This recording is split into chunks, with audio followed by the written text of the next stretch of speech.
Oil prices are on absolute fire lately. We have oil prices, the WTI oil price, well above $110 a barrel now, probably headed towards $120 a barrel in the not too distant future, maybe in the next week or so.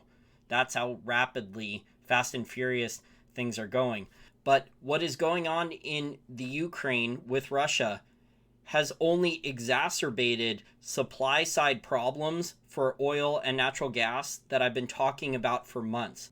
The stuff that is happening in Ukraine and Russia is not creating the supply side problems. The supply side problems in oil and natural gas have been going on for months.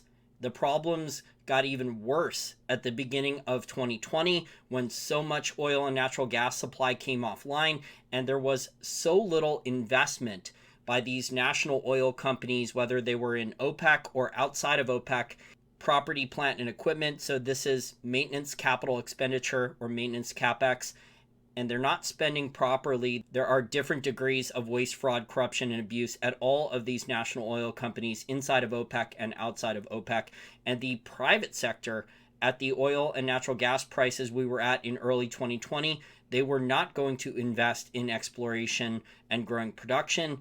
So now you're just starting to see at the current oil and natural gas prices, the oil market and natural gas markets are assigning a very high geopolitical risk premium. And the longer prices stay at these levels or go higher, the more likely it is for additional supply outside of Ukraine, outside of Russia, outside of OPEC, hopefully from the private sector here in the United States and other countries, to come back online. And that will diversify supply. So hopefully these higher oil prices will help fix the supply side problems in the oil market that we've had in the oil market for almost 2 full years now. But I also wanted to talk about how the US, because of bad policies from President Biden since he took over in the White House, the US started importing massive amounts of Russian oil.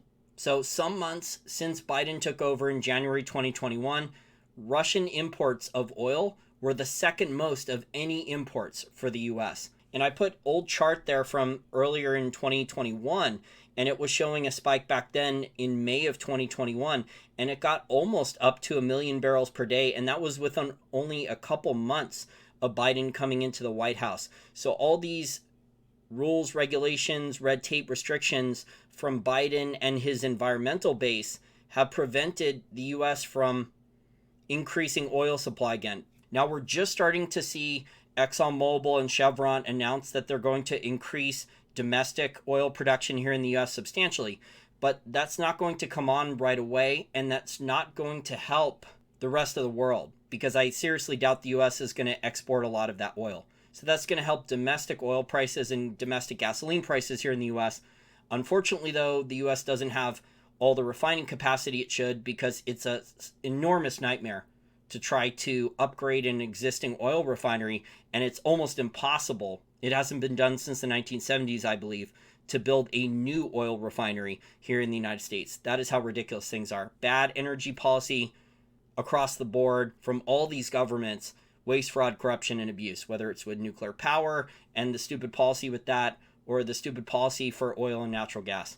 And then waste, fraud, corruption, and abuse on wind and solar. And there are so many problems with wind and solar, I don't even know where to start with. There's a long list of them.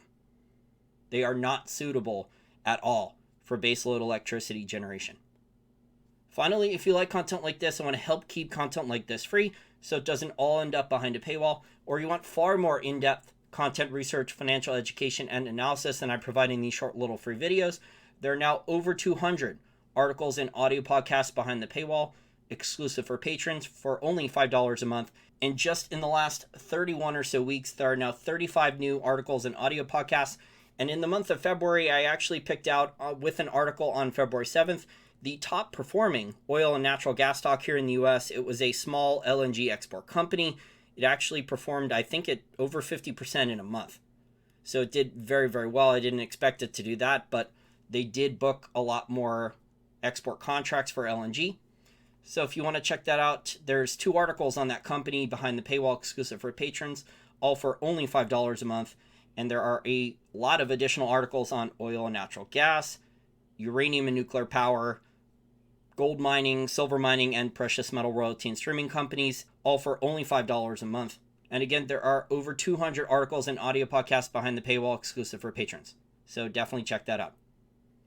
So if I could wrap up this short little video very quickly, Russian oil stocks are getting absolutely smashed. Their underlying businesses are actually doing very, very well. They sell their oil and natural gas in US dollars predominantly, at least for the most part. But you have the US and British exchanges playing games with these stocks. They could make it a enormous headache or nightmare for American and other foreign investors to buy these stocks and sell these stocks. The rules are going to constantly change. The valuations on these Russian oil companies are superb. They're down enormously. The underlying businesses are still able to sell oil, probably in the black market though. So if all these sanctions continue, the Russian oil companies like your Lukoil, your Rosnefts, your Gazproms, they will most likely sell their oil because there still will be demand, black market demand by governments like China, India, even Japan in the past has bought black market oil from governments like Iran and others. It's common knowledge in the oil market. I worked on a project with a longtime oil pit trader for decades who told me that it was common knowledge that BP and other large oil companies were buying black market oil from Iran for a very long time. So these black market oil deals, whether they're sanctions or not, people are still going to want to buy the oil. There are governments that have cash, that have US dollars. So I suspect that these Russian oil companies are going to be able to sell their oil to someone for US dollars. I don't think it's going to be a problem. I don't think they're going to announce publicly that they're doing all these black market deals, because then the US might send the military. But at the current oil prices, expect a lot more supply to come online. So your low-cost oil producers here in the United States, like your EOG Resources, your Chevrons, at the current oil prices and current natural gas prices, their profits are going from good to great.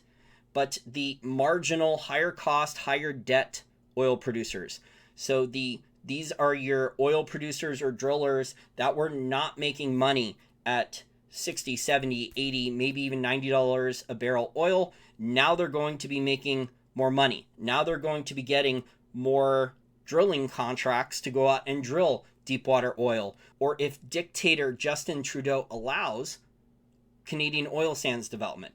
So in this environment, the marginal oil producer that is higher cost, the oil producer that has a lot of debt on the balance sheet, so your Occidental Petroleums that has too much debt, your ExxonMobils that have too much debt, those companies will do better with more free cash flow. Hopefully they will be able to pay down debt.